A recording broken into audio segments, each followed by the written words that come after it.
every episode there is a Discord topic. You know, put a I've Hmm. in the MeCast Discord server, which is in the description of both the audio version and the YouTube version of this podcast. And what it is uh, there's a channel for podcast topics where I put out a poll. Excuse me, and so I put out a poll, and I say like I three options. The winner with the option with the most votes, I talk about on here, whether it be by myself or in this case with your boy ML. So let me just pull that up. Um, and so um, podcast topics. So the three options were the worst business practices in gaming. Thoughts on the streaming wars? I have not given up on that streaming wars topic yet. And how to keep the hype for a delayed game. The winner is the worst business practices in gaming. So, would you like to go first, ML? Wait, what? Would you like to go first? First for what? You weren't listening, were you? But uh, would you like to share what you think is the worst business practice in gaming? Uh,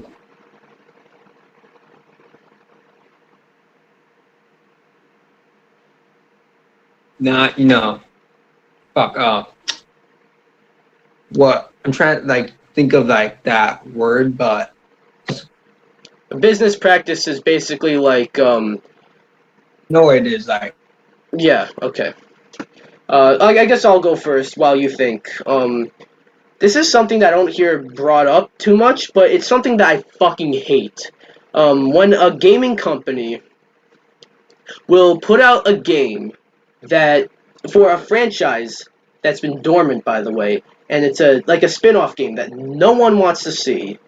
Think like Chibi Robo with Ziplash. They put out Chibi Robo Ziplash, which is a side scroller. That's not what Chibi Robo is. And they say if this game doesn't do well, shit, we're not doing any more Chibi Robo games. I fucking hate that. That's because the reason I hate that is because you're holding the series hostage almost over this spin-off game that isn't what fans of the series want.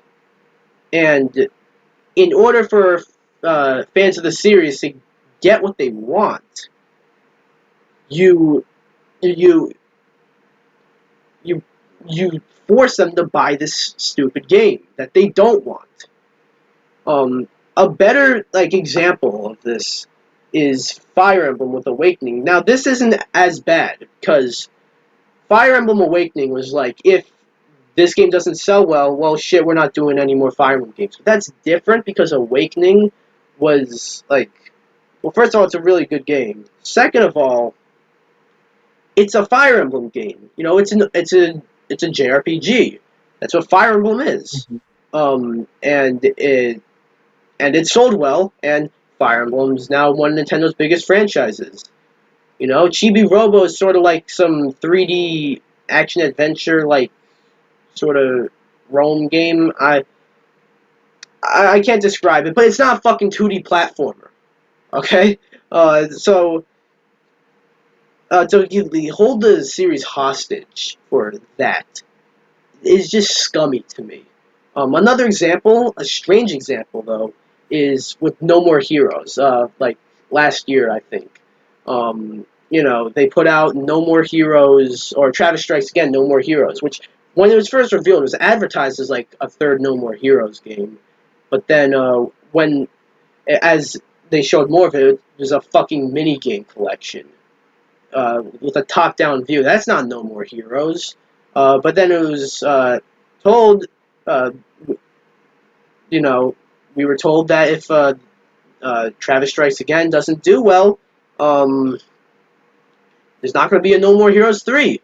No one liked Travis Strikes Again, and it didn't do well. But they fucking lied because they're making No More Heroes 3 anyways. So, yeah, that's a bit strange. But the one that really pisses me off is the Chibi Robo one. Because that one's just like, why? Like, it's disgusting to me almost. Like, let's just say people like my videos, right? But my videos aren't doing too good. But they like the top tens, they like the solo missions, they like the reviews. But let's just say I said, okay, I'm gonna make these fucking stupid ass DIY life hacks. And if they don't do well, then I'm quitting YouTube. And since no one wants to see me do that, it doesn't do well in views, and no one watches it. Of course I'm gonna fucking quit YouTube then, because I'm not doing something that people want me to do, you know? So, that's kind of, at least to put it in perspective. Um, anyways, okay, have you had time to think, ML? Uh, I guess. Well, one thing that like bothers me is when like a game is like rushed. You know, it's like unfinished, unpolished. It's like they should you should take your time with a game like instead of being rushed by a company. Yeah, For you hear, example, like games like Sonic 06, Sonic or Sonic Next Gen. Like it was like so rushed because they want like a specific date. yeah, You want to get by like Christmas time because it's gonna like these people like are gonna get gift, whatever, and then they rush it like because they want to get at that time. But like if they rush it like it's like super unpolished, like the story's gonna be bad. It means it's gonna be shitty, yeah. So I don't think rushing a game is necessarily a business practice, but the rushing, like, I guess in the case of Sonic 06, it's different because that was supposed to be Sonic's, like, the Sonic for the new generation, and if you rush that, it's gonna be bad, and they rushed it. Like, that would have been, imagine if, say, Mario Odyssey turned out to be a fucking awful game. That's what's that. That's what you know. That's what happened with Sonic 06, pretty much. They needed Sonic 06 to be really good, in the same way they needed Mario Odyssey to be really good. Instead, Mario Odyssey was really good, and Sonic 06 wasn't. I can't believe I just fucking compared Mario Odyssey and Sonic 06. But yeah, rushing. Even Miyamoto, the gaming legend himself, Miyamoto, he once said a very famous quote, and any of you that know the quote probably know what I'm about to say. Uh, a, a delayed game is eventually good, but a rushed game is forever bad, and that's true. Um, and that's true for anything really. If not just games, like taking your time is better. Uh, I mean, obviously you don't want to go too slow. Um, are you saying something, ML? Yeah, you don't want to Oh, go too slow. your audio just was just completely silent up until like just now. So, can you repeat that whole thing? Uh, so yeah, if like a game is like rushed, then you, like a delayed game is better than like a rush game. So Yeah. you Um. So yeah. uh, Sorry, you were saying something. yeah, like if it's not polished, then if the story is like weird or like Yeah. I mean, I don't know if like not rushing a game. I don't think the story gets necessarily affected by rushing a game because like you got writers and everything on that. A rush game usually like what gets affected there is usually the programming, like the graphics or certain glitches that happen. But a rush game could also mean like you don't get fucking you don't even get a fucking story mode sometimes. That's happened a couple times. Hmm. So yeah, that's bad. I also hate it. Many people hate this, but I hate it when, say, like in a fighting game, for example, you get like you get a certain roster, and there are DLC characters announced before the game comes out. That's not the bad part. What is the bad part is that you have those DLC characters in the story mode, and you even fight them in the story mode. But if you want to fight as them, you're gonna have to pay up some cash. That's fucked up. Yeah. Just don't have them. I'm not even. The problem isn't even that they're like you have to buy them. The problem is that you include them in the story mode. Just don't fucking include them in that. Um, is there anything, any other business practices you can think of that you hate?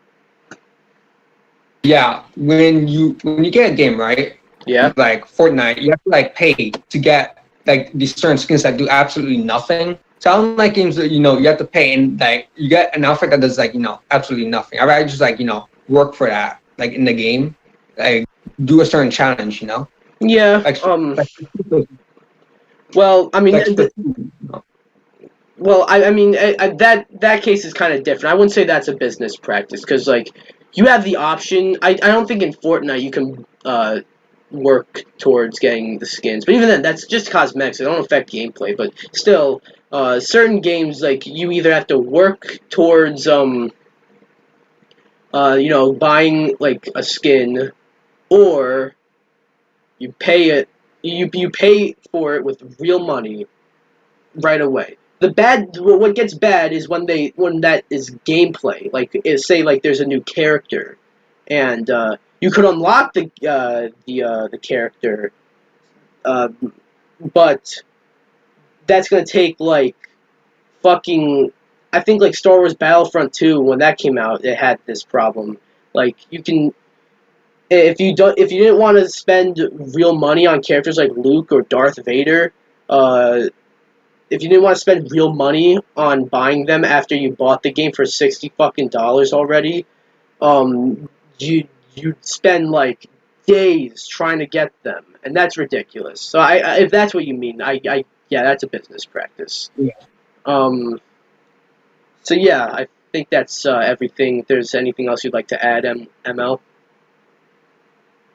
That's it. All right.